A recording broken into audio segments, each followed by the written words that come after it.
Do you crave exciting sports takes and news?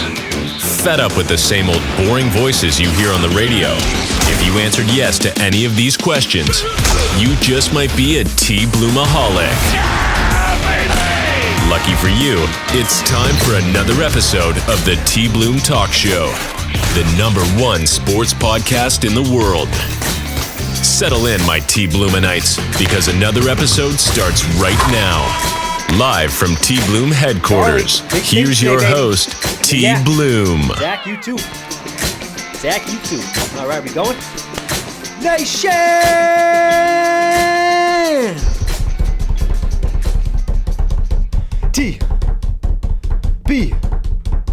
TBloom Talk Show. What the fuck is up, you fucks? I'm so excited right now. I can't even fucking sit down. I don't even know how I'm sitting down right now. Welcome back to the TBloom Talk Show. Man, it's the first episode of just UFC. The NFL season is over. I should hang up this goddamn flag by now, but I won't because it's Steeler Nation all year motherfucking long, dude. I'm stoked right now. First official Fight Night Friday. We're going to go over the UFC Fight Night. Andrade versus Blanchfield. Excuse me. Excuse me. Wow. Okay, yeah. UFC Fight Night Friday. First fight night of the TBloom Talk Show 2023 season. It's Andrade versus Blanchfield. If you don't know who those are, you're about to find out. We're going to go through every fight on the main card, total of 5 fights. If you're not a UFC fan, that's okay. I'm going to key you in on everything you need to know about these fights so you can be just as excited about them as your boy TBloom is. Let's get right into it. First fight of the night. Jim A10 Miller versus Alexander the Great Ape Hernandez. Let's just start it off with some stats. Jim Miller is 35-16. He has 1 no contest on his record. He is the dog in this fight, meaning the underdog in this fight. He's at plus 195 odds right now, meaning if you bet $1, you'll win $1.95 back. Now, let's get into some statistics about Jim Miller. He's 5'8", 39 years old. He's been in the UFC since 2005. Think about that. Since 2005, Jim Miller has been busting skulls, breaking necks, and cashing checks. He fights in the lightweight division. He fights out of Sussex County MMA out of New Jersey. Shout out to Jersey boys. His hometown is also New Jersey. So it's a little bit of background on old Jim Miller there. On the opposing side, you got Alexander the Great Ape Hernandez. He is 13-6. He is the minus 210 favorite in this fight. And he's on a little bit of a, struggle right now. We'll get to that later. He's 5'9", 30 years old. They're going to fight at lightweight, which is 155 pounds. He fights out of Factory X, Inglewood, Colorado. And he's from San Antonio, Texas. You know how those San Antonio boys do. They don't fuck around. Let's just put it that way. So back to Jim Miller. Jim Miller is currently on a 3-fight win streak. He has wins over Eric Gonzalez via KO, Nicholas Mata, I think that's how you say his name, TKO in the second round, and his last fight against Cowboy Donald Cerrone, the great, the fucking legend. He fucking submitted him via guillotine in the second round. On the other hand, Alexander Hernandez, he's kind of on a slump. He's on a 2-fight losing streak currently. Going back to 3 fights, he beat Mike Breeden, KO, via the first round. Then he lost to Renato Carneiro, who's a Brazilian Jiu-Jitsu expert, an Italian fella. Submitted him, he got submitted in the rear naked choke in the second round. And then he also lost to Billy Quarantillo via TKO. I will tell you, in that fight that Alexander was fighting Billy Quarantillo, he was winning that first round, but then he got mollywopped in the second. It looked like he bogged down, lost a little bit of energy, lost a little bit of, that it factor that he brings to the table, and he just got TKO'd, and that happens. It's UFC for a reason. Couple fun facts you need to know. Jim Miller, this is his first fight back at lightweight. Since his fight against Cowboy, they fought at welterweight, which is 170 pounds. So Jim Miller's going to have to make that weight cut again. He hasn't made it since his, 2 fights ago.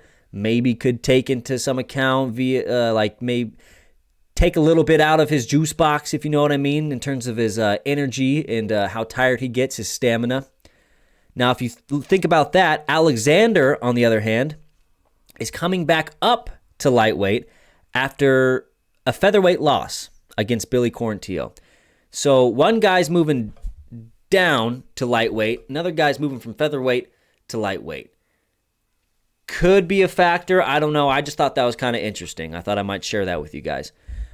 Jim Miller, over half of all his wins came from submission. Those were a lot earlier in his career.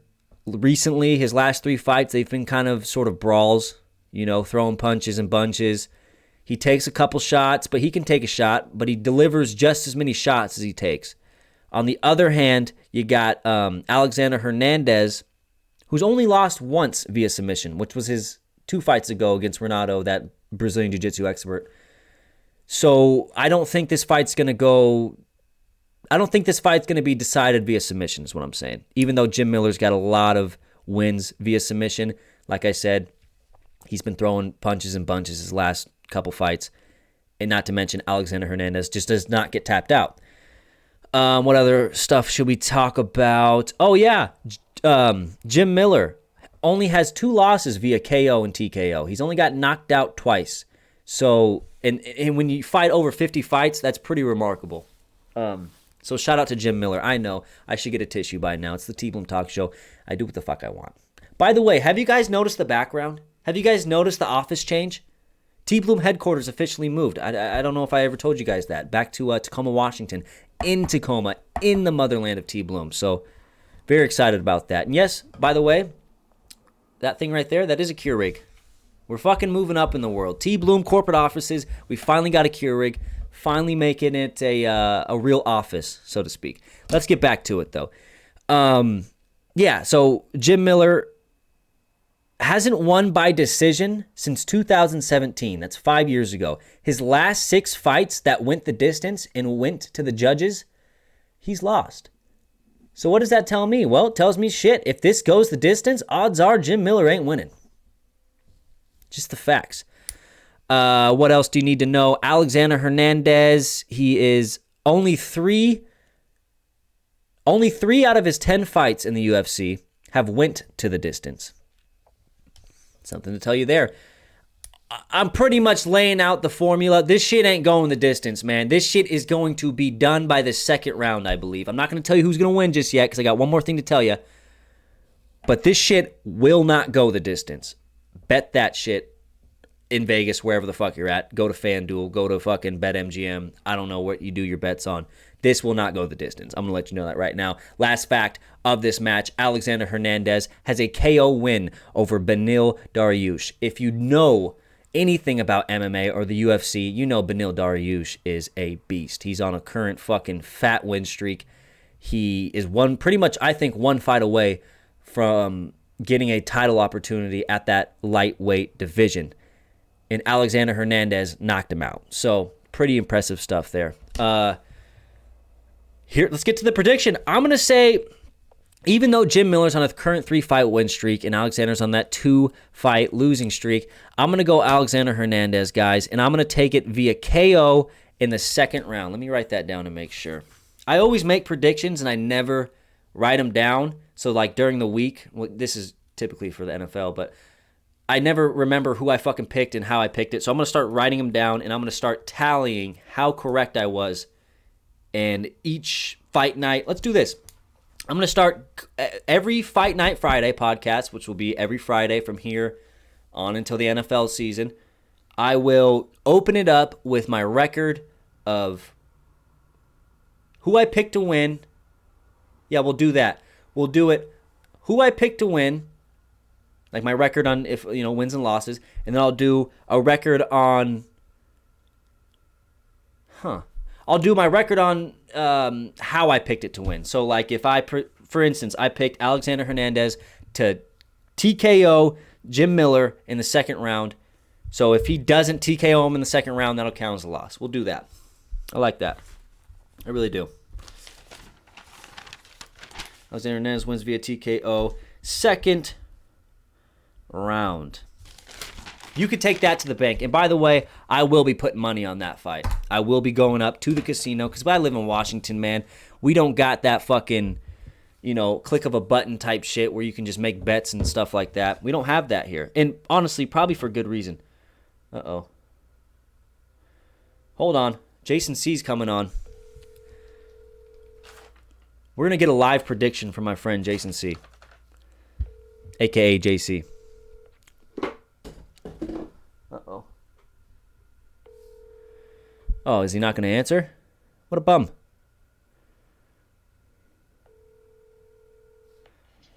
Oh, here he is. Hey, what's up, Jason C? JC, you're on the TBloom Talk Show now. How's it going? Oh, it's going pretty good. How you doing, sir? Oh, we're doing fine and dandy, man. Just going over these fight night, this Andrade versus Blanchfield card. Oh, okay. Yeah. Just out of curiosity, who you got winning that main event? Who I got winning the main event? I think I'm going to go Andrade. Andrade? Yeah, she's Yeah. back for the title. Yeah, dude. She's pretty nasty. What about this Jim Miller versus Alexander Hernandez? Jim Miller versus Alexander the Great Hernandez. Let me see. I'm going to go with the fucking wily vet. I'm going to go Jim Miller. Most fights. I think he holds the record for what? The most fights or tied for the most fights in the UFC? I mean, come on, man. Probably. Shit, fighting since 2005.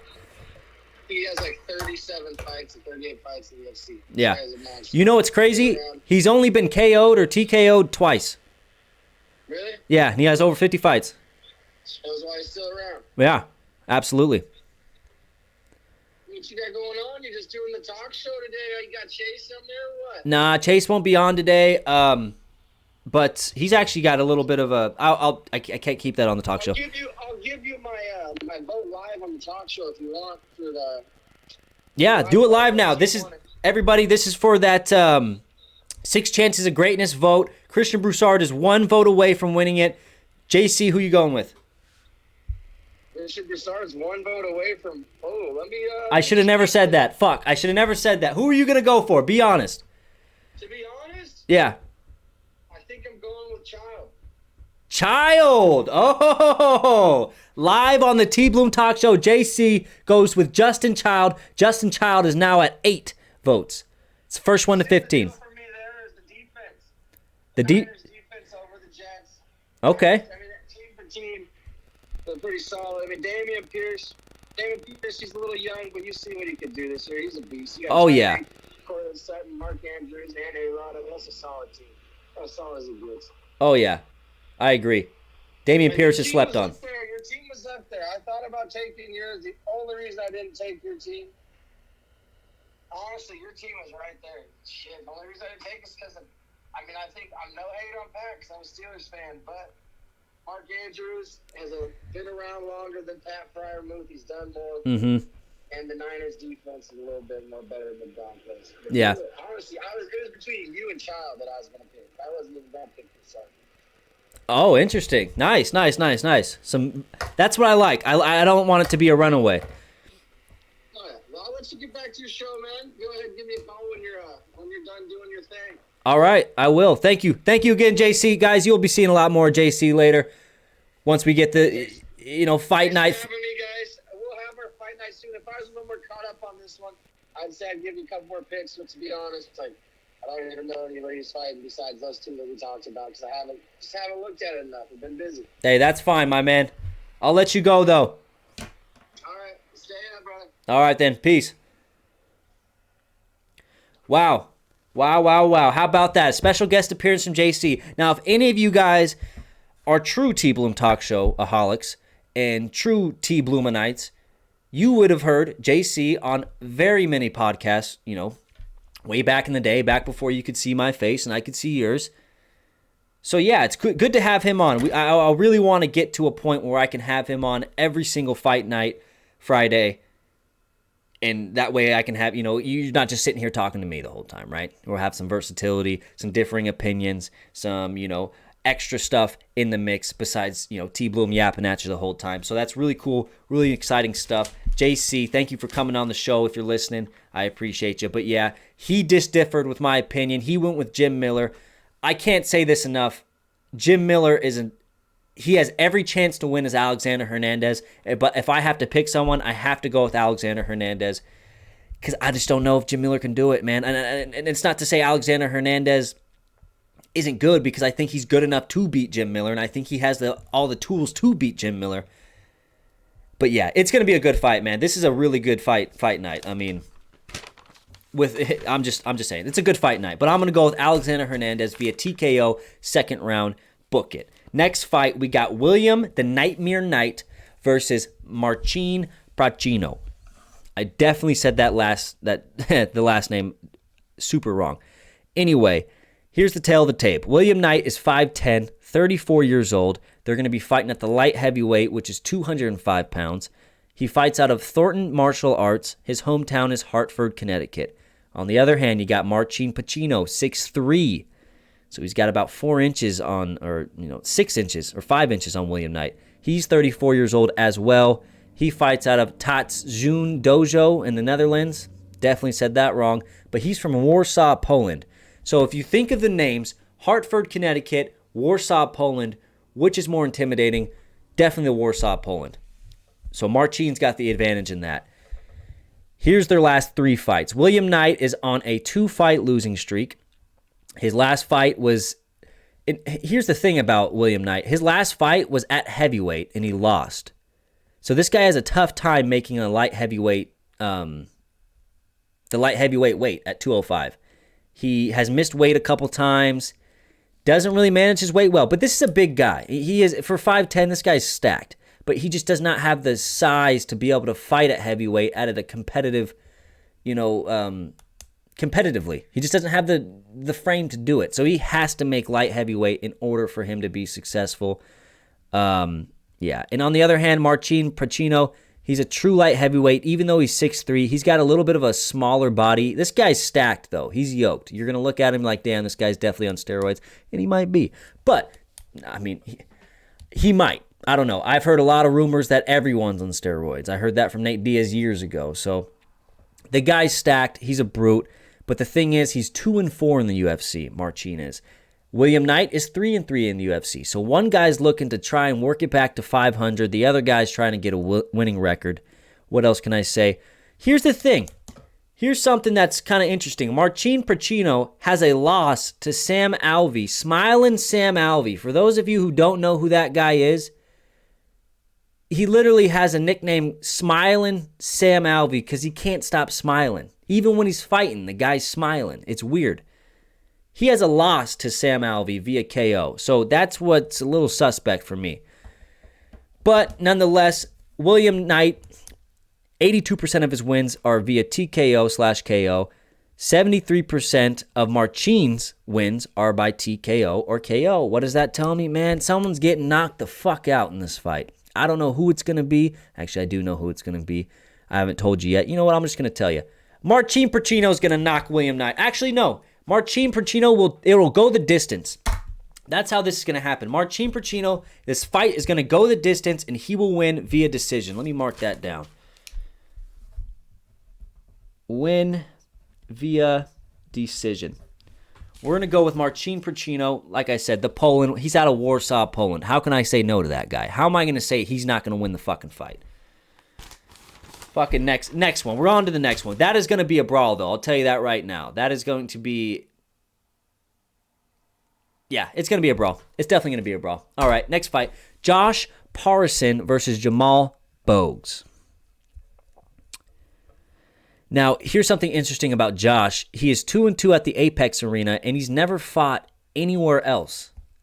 All of his UFC fights have been at the UFC Apex Arena, which is pretty interesting. Meaning he's never really got to that main card status. He's never really, he's been on a main card, but he's never really got to that pay-per-view event status. So this is a chance for him to make some noise, potentially get his name out there, and maybe, probably not going to be fighting for a championship ever, but maybe getting a couple G's, extra money by fighting on a main card in some UFC pay-per-view down the line. Now, on the other hand, Jamal Bogues. This is his first UFC fight. His last fight was on the UFC Dana White Contender Series, where he made his heavyweight debut. I mean, this guy used to fight at light heavyweight. If you guys go look at Jamal Pogues at light heavyweight versus where he is right now, night and day difference. This guy he doesn't even look like the same person. So this is his second heavyweight fight ever. Here's the tail of the tape. Josh Parison, or God, I suck at these names. I really need to get better at these names. Josh Parison, he's 15-5, 6'4", 33 years old. He's heavyweight. They're fighting at the heavyweight. His gym is Scorpion Fighting System out of Michigan. James Gray is the head of that. His hometown is Martinsburg, West Virginia. On the other hand, Jamal Pogues, 9-3, 6'3", 27 years old. This guy is a young gun trying to make a name for himself. And I think that's probably why he moved up from light heavyweight to heavyweight. Because when he was fighting at light heavyweight, he was like 24 years old. So maybe he grew up a little bit. Maybe he, as you get older, you get bigger. Just a natural fact of life. That might be why he moved up to heavyweight. Either that or he just got lazy and fat. And if he just got lazy and fat, then that's not a recipe for success. He fights out of Joe Stevens Cobra Kai, and he's from Los Angeles. A little background on him. What do we got here? Josh Parison, he's 2-2 in the UFC. Just went over that. He is 2-2 when it comes down to decisions. And if Jamal Pogues has never lost by decision. He has 4 wins. So one guy has never lost when it goes the distance. The other guy is 50-50 if it goes the distance. 73% of Josh Parison's fights 73% of his fights won are by KO, TKO. That's a total of 11. And yeah, guys, after looking at the film, man, Josh Parison, if you watch I think his very last fight, it's not very impressive. I mean, maybe it's because this is kind of how the heavyweight division is. They get so tired so fast that it just becomes a lazy slop fest. Laying on each other. There's no technique involved. It comes down to who wants it more and who's less tired. And that's what I see out of Josh Parison's fights. Not very impressive KOs or TKOs, but he just beats a guy until the guy can't defend himself and the ref has no chance, nothing else to do but to stop it. On the other hand, Jamal Pogues, like I said, he fought at light heavyweight. This guy's a quicker, more agile guy. I think if he uses that to the best of his ability, there's no reason why he can't beat Josh. I'm just saying. Jamal Pogues has everything it's going to take to beat Josh. They're both pretty much 164, 163. There's no height advantage really there. Jamal fights at 240. Josh fights at 265. So he's really using all the weight he can. I think Jamal Pogues, this is his fight to lose. I'm going to go Jamal. We'll go by... I want to go by decision. We'll go Jamal Pogues via TKO in the 3rd round. And it's not going to be a vicious TKO. It's just going to be Josh ran out of gas, and he pretty much curled up and lost.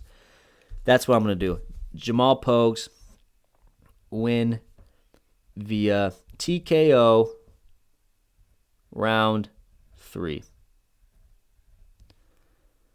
That's what we're going to do. By the way, Jamal Pogues, his nickname, the Stormtrooper.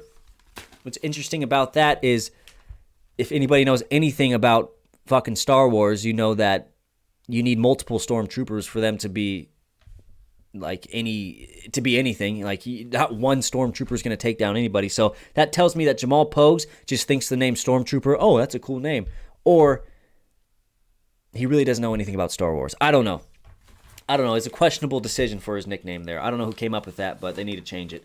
Next fight, Jordan Wright versus Zach Puega. Now, I'm going to assume you guys don't know shit about anything, okay? I just have to assume that. Zach Puega, his last fight was for the, what is it called? UFC Ultimate Fighter Championship. He was going against Kamaru Usman's brother, Mohammed Usman, and he lost. He lost. He got TKO'd in the 2nd round.